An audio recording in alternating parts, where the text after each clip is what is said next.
ज्ञान सागर है ना। इसमें जितना डुबकी लगाओ उसमें रतन मिलेगा, लेकिन टाइम देना पड़ेगा। तो मैं अभी निवेदन करती हूँ, हम सबके बीच में सौम्या बहन जी उपस्थित है। आप बेहद की सेवा में उपस्थित है।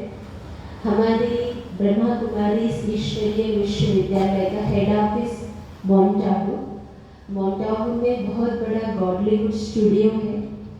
वहाँ से ही पूरा टोटल वर्ल्ड वाइड सारे प्रोग्राम्स जाते हैं। तो आप वहाँ पर गीता ज्ञान के ऊपर बहुत सुंदर सुंदर एपिसोड्स, कई सेवाएं आप कर रहे हैं। ऐसी हस्ती हम सबके बीच में आज मौजूद है। तो आज की इस पावन सभा में परमात्मा का एक ऐसा शालिग्राम है जो वह केवल एक वक्ता नहीं बल्कि प्रेम, करुणा और परमात्मा ज्ञान की सजीव प्रतिमा है। आप रुद्र गीता ज्ञान यज्ञ के माध्यम से शिवरात्रि पे सभी क्या करते हैं, रुद्र यज्ञ भी करते हैं। तो ये रुद्र यज्ञ, रुद्र ज्ञान यज्ञ, इसके बारे में आज हम विस्तार से सुनेंगे। हमें बताएंगे कि कैसे अपने जीवन सुख, शांति और समृद्धि का हम आह्वान कर सकते हैं। ज्ञान की गंगा में जो डुबकी लगाते हैं वही लोग जीवन में सच्चा सुख पाते हैं। ज्ञान, शांति, समृद्धि की नई धार आज हमारे बीच में आप लेकर आए हैं। तो आज हम सब उस धार में, जैसे शिवलिंग के ऊपर धार है ना, बिंदु बिंदु टपकती है, तो आज हम सब उस धार में अपने आप को दिखाने वाले हैं। तो आज मैं सौम्या बहन जी को रिक्वेस्ट करती हूँ, आप हमें इस यज्ञ के बारे में विस्तार से समझाए। सौम्या। ओम शांति। कुछ पल के लिए देवों का देव जो महादेव है, जिनके बारे में हम आज सुनेंगे, उनकी करुणा और कृपा हमारे ऊपर बरसते हुए महसूस कीजिए।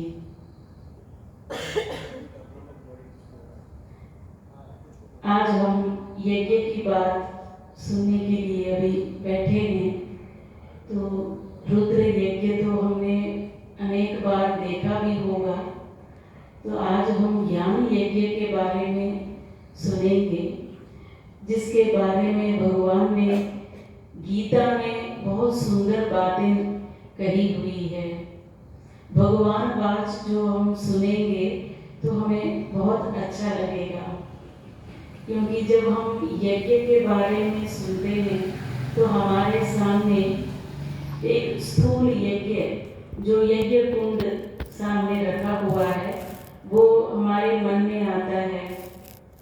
चारों तरफ लोग बैठ करके कोई मंत्र पढ़ता है, कोई आहुति भी डालते हैं, घी, तिल, चावल ऐसे सामग्री की आहुति डली जाती है। तो फिर स्वाहा स्वाहा करते हैं। फिर हर बार जब स्वाहा करते हैं, कहते हैं इदम नमः, ऐसा एक वर्ड ऐड करते हैं। माना ये मेरा नहीं है, आपका है, ये मेरा नहीं है, आपका है। हर बार ये आता है, हमने भी बहुत बार देखा हुआ है।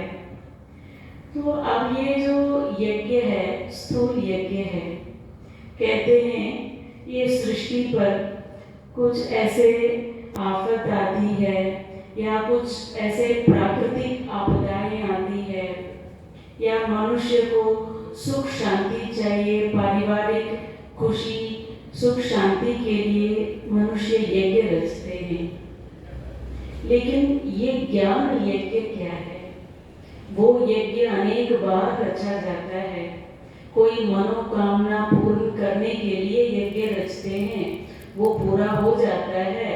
फिर उसके बाद कोई और इच्छा पूर्ति के लिए यज्ञ रचते हैं, कोई पुत्र कामेष्टि याग करते हैं, तो कोई विश्वजीत यज्ञ भी करते हैं। अश्वमेध याग के बारे में भी सुना है हमने।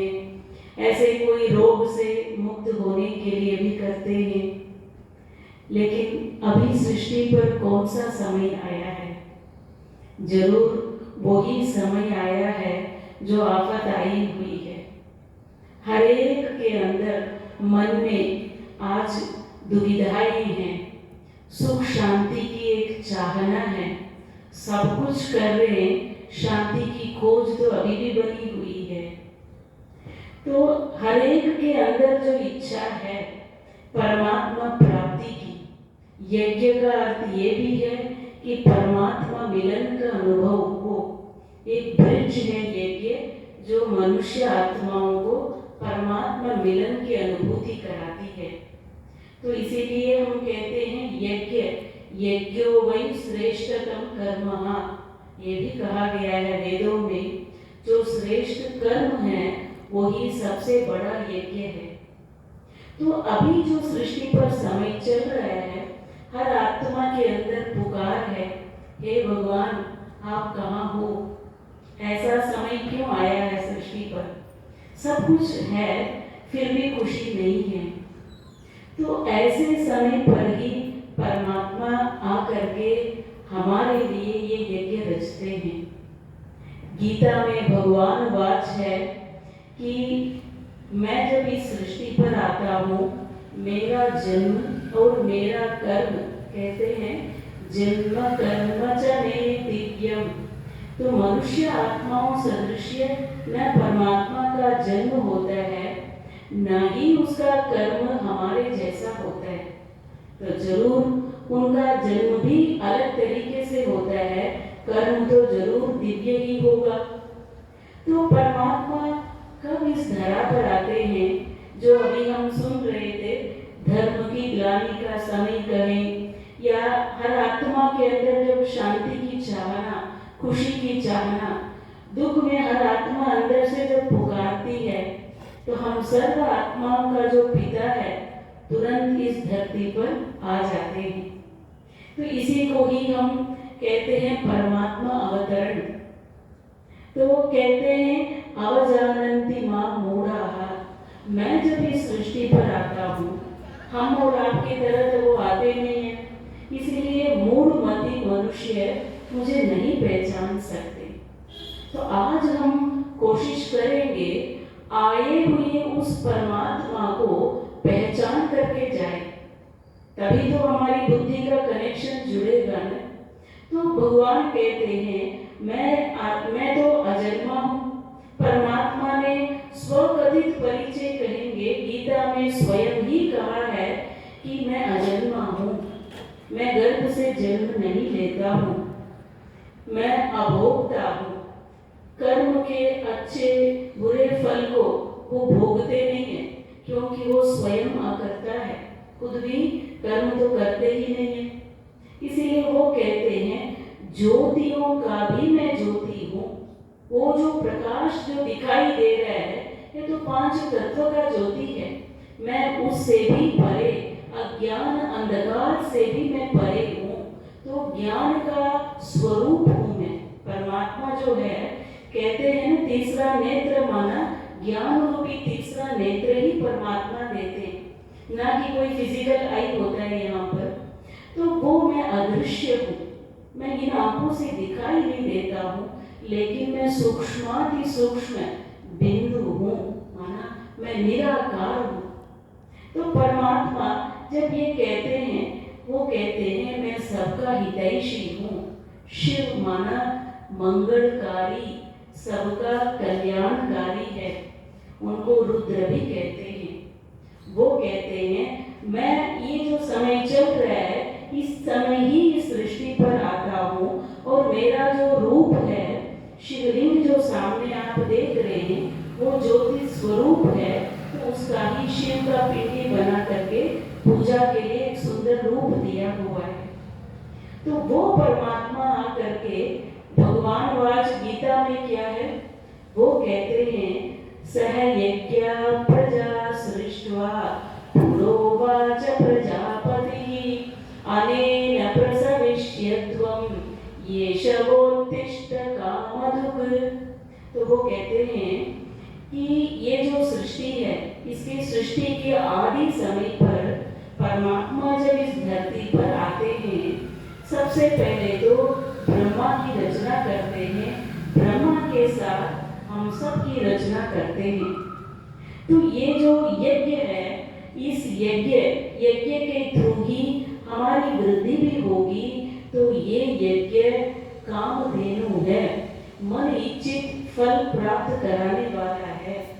बहुत बड़ी बात भगवान ने कही है, जो भी हमारी चाहना है, जब हम इस यज्ञ से जुड़ेंगे तो हमारी जन्म जन्मांतर की मनोकामनाएं पूर्ण हो जाती है इस यज्ञ से। कौन से यज्ञ से? स्थूल यज्ञ करने के लिए तो हम नहीं आए हैं, ना ही यहाँ कोई पंडित जी बैठ करके मंत्र उच्चारण कर रहे हैं, ना ही हम कोई अग्नि की आहुति डाल रहे।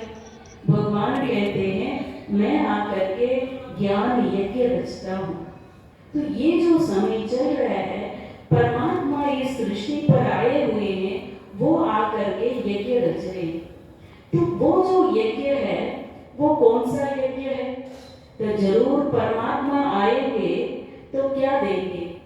हमने तो दर्शन के लिए बहुत लंबे समय की चाहना रखी, उससे कुछ सुनने के लिए प्राप्ति करने की इच्छा तो रखी, लेकिन वो आकर के करे क्या? तो जरूर मनुष्य आत्माओं का परिवर्तन के लिए भगवान ज्ञान ही देंगे। इसीलिए कहा ये जो महाशिवरात्रि पर्व है, महापरिवर्तन का समय चल रहा है, तो महामिलन का भी ये समय है। तो वो आकर के जब कहते हैं ये कामधेनु है ये यज्ञ, इसमें हम करें क्या? तो जब हम घर गृहस्थ में रहते हुए हम ऐसा क्या करें जो हम भी ये यज्ञ के हिस्सा बन जाए? भगवान तो वही चाहते हैं। तो वो कहते हैं सबसे पहले जो है, ये यज्ञ पूरे 5000 वर्ष में एक ही बार भगवान रचते हैं। कल्प के अंत समय जब आता है, तब वो इस धरा पर आते हैं, आकर के यज्ञ रचते हैं। लेकिन ये यज्ञ अविनाशी है, इसका कभी विनाश नहीं होता है, लेकिन परिवर्तन जब तक हो तब तक ये यज्ञ चलता ही रहता है। तो वो कहते हैं ये जो यज्ञ में सबसे पहले तो कहते हैं ना लोग, यज्ञ का अर्थ समर्पण भी कहा जाता है। तो हमारे जीवन में हमारे पास जो कुछ भी भगवान ने दिया, कहते हैं देवताओं को भी धन्यवाद करते हैं उस यज्ञ में, और परमात्मा को भी। परमात्मा ने ये प्रकृति के द्वारा हमें जो कुछ भी दिया है, ये तो उसका दिया हुआ है। तो इसीलिए भगवान कहते हैं, अब एक एक चीज के बारे में परमात्मा ने बहुत सारी बातें कही है कि सबसे पहले जो हमारे पास जो कुछ भी है वो हम अर्पण करके स्वीकार करेंगे तो वो यज्ञ प्रसाद बन जाए। चाहे वो आपके पास धन दौलत है, परिवार है, बच्चे हैं, और जो कुछ भी भोग्य पदार्थ है उसने दिया, आज हम क्या करेंगे? उसको अर्पण करेंगे। रोज उसको भोग स्वीकार करा करके उसको जब आप स्वीकार करेंगे तो वो क्या बन जाएगा? यज्ञ प्रसाद। क्योंकि यज्ञ होता है प्यूरिफिकेशन के लिए। लोग कहते हैं वातावरण की शुद्धि के लिए यज्ञ रचते हैं। वातावरण तो शुद्ध होगा ही, लेकिन साथ साथ मन की शुद्धिकरण, तन की शुद्धि, हमारे हर इंद्रिय की शुद्धि, इसके बारे में गीता में कुछ ऐसी बातें हैं जो हमें डेली लाइफ में अपनाने की जरूरत है। तो सबसे पहले परमात्मा कहते हैं आप यज्ञ प्रसाद खाना शुरू कीजिए, इससे आपका तन और आपका हृदय शुद्ध होता जाएगा। दूसरा कहते हैं परमात्मा ने यज्ञ इसलिए रचा है, उसका नाम कहा जाता है राजस्व अश्वमेध अविनाशी रुद्र गीता ज्ञान यज्ञ, अर्थात स्वराज्य की प्राप्ति के लिए। स्वराज्य माना आज हर एक के अंदर कभी कभी संकल्प या विचार तो आता ही है, हम कहना नहीं चाहते हैं, लेकिन कह देते हैं, मुख से निकल जाता है, हम करना नहीं चाहते लेकिन हो गया है। तो ये जो इंद्रियां है, ये तो कर्म करने के लिए परमात्मा ने दिया, लेकिन ये इंद्रियां हमारे कहना न माने, हम उसकी कहने पर चलने लगते हैं, तो हम इसके गुलाम बन गए। तो उसकी शुद्धिकरण कैसे हो? तो लोग कहते हैं ये इंद्रिय तो भोगने के लिए तो भगवान ने दिया, लेकिन उसको यूज तो करना है। अब आप सोचिए, चाकू है, चाकू तो कोई चोर के हाथ में जाता है तो वो जेब काटता है, डॉक्टर के हाथ में जाता है तो वो क्या करते हैं, किसी को जीवन दे देते हैं, सर्जरी करते हैं, किसी की बीमारी ठीक कर देते हैं। किसी सब्जी बनाने वाले के हाथ में होता है तो वो सब्जी काटता है, गार्डनर के हाथ में जाता है वो घास काटता है। अगर कोई किसी अपने हाथ से गलत काम करे, हम हाथ ही काट दें तो क्या फायदा? अब गलती चाकू की तो नहीं है ना, करने वाले की है ना, तो हाथ काट के क्या फायदा? लोग कई देशों में अभी भी चलता है, कोई भी गलत काम करता है तो सजा दो, हाथ ने गलत किया उसकी सजा दो। तो क्या उसके अंदर गलत कर्म करने की जो वृत्ति है वो ठीक हुई? उससे तो होता नहीं है। तो इसीलिए भगवान कहते हैं ये भी एक यज्ञ है, जो हर इंद्रिय को प्यूरिफिकेशन करना, ये भी एक यज्ञ है। तो वो करे कैसे?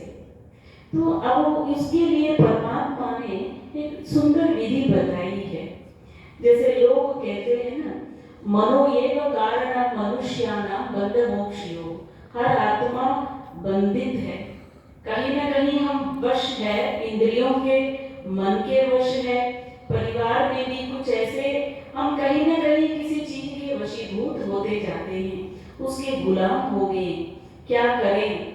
इसका मतलब हम उसके वश है, आदत के वश है, कोई पुराने ऐसे नेगेटिव विचारों के वश है, कोई तो अपने मन के ही बंधन के वश है। इसीलिए तो इंद्रिय गलत कर्म कर रहे हैं ना। तो उससे कैसे मुक्त हो? तो उसमें उसके लिए परमात्मा कहते हैं यज्ञार्थात् कर्मणोऽन्यत्र केशवं परमन्तप। तो हर यज्ञ, हर कर्म परमात्मा का समझ करके हम जब करेंगे, हम रहते हैं गृहस्थ के अंदर, कर्म तो करना ही है, बच्चे भी पालना है, धन भी कमाना है, घर भी चलाना है, लेकिन ये सब तो गलत नहीं है ना। लेकिन उस कर्म को किसने मुझे दिया करने के लिए? परमात्मा ने दिया। तो वो कर्म क्या हो गया? सेवा हो गया। तो करावनहार परमात्मा है, वो उसके लिए हम कर्म कर रहे हैं। ये हमारा कॉन्शियस शिफ्ट की जरूरत है। ये मैं नहीं कर रही हूँ, ये परिवार उसका है, मुझे सिर्फ उसके दिए हुए कर्म करना है। ऐसा समझ करके जब हम कर्म करते हैं तो क्या हो जाएगी? आत्माएं बंधन से मुक्त होते जाएगी। कितनी सहज विधि है। परमात्मा के लिए हमें कर्म करना है, परमात्मा की स्मृति में कर्म करना है, उसकी याद बुद्धि में हो। देखो, सिर्फ ज्ञान ही नहीं दिया परमात्मा ने, कहते हैं राज विद्या राजगुह्यम पवित्रम इद उत्तमम। मैं जो आकर के योग सिखाता हूँ वो सर्वश्रेष्ठ योग है। ये किंग ऑफ ऑल साइंस है, वो एक साइंस है और सभी योगों का वो राजा है। तो परमात्मा के साथ कनेक्शन जुड़ जाए तो हमारा कर्म तो श्रेष्ठ हो ही जाएगा। तो हमारा जीवन ही क्या हो जाएगा? कर्म योगी जीवन हो सकता है। बड़े सरल तरीके से हो सकता है। लोगों ने सोचा कर्म ही योग है, बस लगे रहो, सारा दिन लगे ही रहो, कर्म करते रहो। परमात्मा कहते हैं कर्म को ही आप योग बनाइए। कर्म करते हुए उसके वो अपने अंदर भगवान को आने दीजिए, उस परमात्मा की स्मृति बुद्धि में हो, दिनचर्या में उसको आप ऐड कीजिए। तो परमात्मा की याद तब होगा जब हमारा उसके साथ परिचय हो, संबंध हो। तो ये जो राजयोग परमात्मा आकर के हमें सिखाते हैं। ये जो यज्ञ है सिर्फ ज्ञान ही नहीं है, भगवान आकर के ज्ञान और योग दोनों ही सिखाते। इसीलिए कहते हैं ज्ञान एक ऐसा नैया है, यहाँ से बैठ करके उस पार जाएंगे तो हमारे जन्म जन्मांतर के पाप भी नष्ट हो जाते। तो मुझे एक कहानी याद आ रही है भागवत की। राजा अम्बरीश के बारे में सबने सुना ही होगा। वो बहुत बड़ा भक्त था। तो वो जब भक्ति भी करते करते उनके अंदर ऐसा हो गया था कि वो हर इंद्रिय को डेली प्रभु अर्पण करते थे। ये आंखें है ही परमात्मा के दर्शन के लिए, ये हाथ है ही उसकी पूजा के लिए, ये मुख है ही अच्छी बातों के लिए, उसके नाम के स्मरण के लिए, ये कान है ही उसकी बातें सुनने के लिए, ना कि परचिंतन सुनने के लिए। तो इस तरह से बार बार उन्होंने जब अभ्यास किया तो एक बार वो हमेशा एकादशी व्रत रखते थे। तो एकादशी व्रत के बाद वो अगले दिन उसको पूरा व्रत खोलते हैं। एक बार दुर्वासा ऋषि उनसे मिलने आते हैं। तो वो सोचते हैं कि वो स्नान करने के लिए चले जाते हैं, इनको व्रत खोलना था। अब अगर वो आने से पहले व्रत खोल दिया तो भी कुछ अपराध हो जाएगा, अगर मैं इंतजार करूं तो मेरा व्रत टूट जाएगा, ये तो व्रत खोल ही नहीं सकता हूं मैं। सोचते सोचते फिर उनके मन में आता है मैं सिर्फ पानी ही पी लेता हूँ ताकि उनके आने के बाद हम भोजन इकट्ठे कर सकते हैं। तो जैसे वो दुर्वासा मुनि वापस आते हैं उनको पता चल जाता है कि इन्होंने पानी पी करके अपने व्रत खोल दिया। तो इतनी भयंकर क्रोधित हो जाते हैं वो कि वो अपनी जटा से कुछ राक्षसी को उनके सामने खड़ा कर देते। तो लेकिन अम्बरीश राजा के अंदर इतना सेल्फ कंट्रोल था हर इंद्रिय का, उनके मुख से उस समय एक भी अपशब्द नहीं निकला, एक भी बार उसको अपोज नहीं किया, एक बार भी उन्होंने अपनी रक्षा के लिए भी किसी को पुकारा नहीं, एकदम शांत थे। तो जब ये देखते हैं तो ऐसा देखा तो तुरंत भगवान का सुदर्शन चक्र चल पड़ा। तो दिखाते हैं उसमें कि वो ऐसे पीछे दुर्वासा के पीछे लग जाते हैं, वो भाग रहे हैं। फिर वो कहते हैं क्या करूं हे प्रभु मेरी रक्षा करो। उनको बोलते हैं राजा अम्बरीश जी के पैर में गिर के आप क्षमा मांगो, तब आपके ये जो चक्र से छूट सकते हैं आप। तो ये कहानी इसलिए बताया है कि सेल्फ मास्टरी ओवर अवर सेंसेस वो इतनी सहज नहीं है, लेकिन लंबे समय के अभ्यास से हमारा मन हमारा कहना माने, हमारी इंद्रियां शांत और शीतल हो जाए। तो ये असली यज्ञ है। तो परमात्मा ये यज्ञ हम सब के लिए ही रच रहे हैं। तो परमात्मा का यज्ञ ये कब से शुरू हुआ? 1937 में परमात्मा इस धरा पर आए कैसे? मुझे शिव पुराण की वो बात भी याद आती है। वो कहते हैं कि ये जो शिव ज्योति है ब्रह्मा के ललाट में प्रवेश करती है तब सबको ब्रह्म ज्ञान की प्राप्ति होती है। तो ये जो समय चल रहा है वही समय है, वो निराकार शिव ज्योति ब्रह्मा के तन में प्रवेश करके मनुष्य आत्माओं की उद्धार के लिए वो ज्ञान देते। 90 ईयर्स से ये यज्ञ चल रहा है। 90 साल कोई कम बात नहीं होती है। तो परमात्मा ने ये जब यज्ञ रचा, अनेक आत्माएं आकर के इस ज्ञान को सुन करके अपने जीवन में परिवर्तन लाते, या याद भी करते हैं, वो विधि भी सीखते हैं। तो अभी हम सब घर गृहस्थ में रहते हुए घर को भी यज्ञ बना सकते हैं। जहाँ अभी हम बैठे हैं ये सेंटर भी तो उसका रचा हुआ यज्ञ है। तो उस यज्ञ में भगवान को क्या चाहिए? सबका एक उंगली का सहयोग। हम भी इस यज्ञ में जुड़ करके स्व परिवर्तन करें। उसके लिए तो भगवान ने बहुत प्यार भरा निमंत्रण दिया है, आप आओ आकर के ज्ञान सुनो। तो जरूर हम क्या संकल्प लें कि हम भी क्या करेंगे, इस यज्ञ में जुड़ेंगे और अपनी जीवन को परिवर्तन के पथ पर हम ले जाएं। हमने तो बहुत लंबे समय से किया ही है ना, भक्ति भजन पूजा पाठ आरती सब कुछ किया है, तो लेकिन जो परिवर्तन होना चाहिए अभी भी बाकी है।